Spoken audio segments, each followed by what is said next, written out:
কারিনা কাইসারের মৃত্যুতে একটা পক্ষ আলহামদুলিল্লাহ লিখতেছে, অনেক অনেক এরকম অনেক কমেন্ট এখন সোশ্যাল মিডিয়াতে দেখা যাচ্ছে। তো আসলে এটা নিয়ে আজকে কিছু কথা বলবো। কারিনা কাইসার কিছুদিন আগে ফ্যাটি লিভারে আক্রান্ত হয়ে এসে ইন্ডিয়াতে গিয়েছে, চেন্নাই। সেখানে তার লিভার ট্রান্সফার করার কথা ছিল, কিন্তু তার অসুস্থতার কারণে সেটা আর হয় নাই। সে দুনিয়ার মায়া ত্যাগ করে চলে গেছে।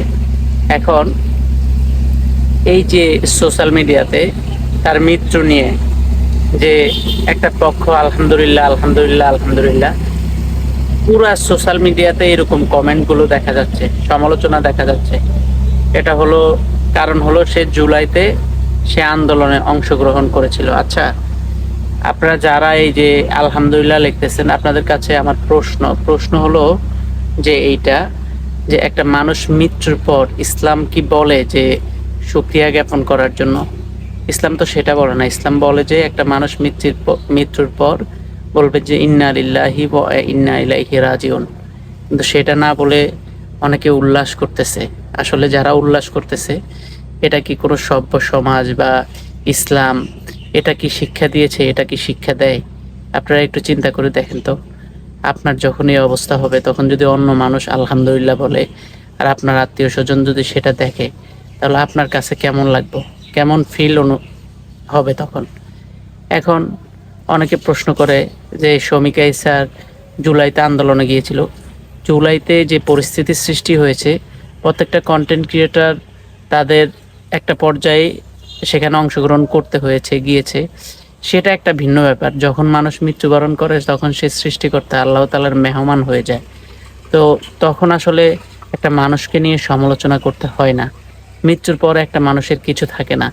আপনি যে সোশ্যাল মিডিয়াতে কমেন্ট করেন আলহামদুলিল্লাহ বা বিভিন্ন জায়গায় সমালোচনা করেন, এটা কিন্তু মানুষ যত যাই বলেন, মানুষ এটা ভালো চোখে দেখে না এবং মানুষ এটা ভালোভাবে নেয় না। তো শুধু শমিকা স্যার কেন, কারো মৃত্যুর পরেই, সে হোক যে দলেরই, কারো মৃত্যুর পরেই কোনো ব্যক্তি যদি আলহামদুলিল্লাহ লেখে, সেটা আসলে ভালো দেখায় না, সুন্দর দেখায় না। সেটা খুবই হীনমন মানসিকতার পরিচয় দেওয়া হয়।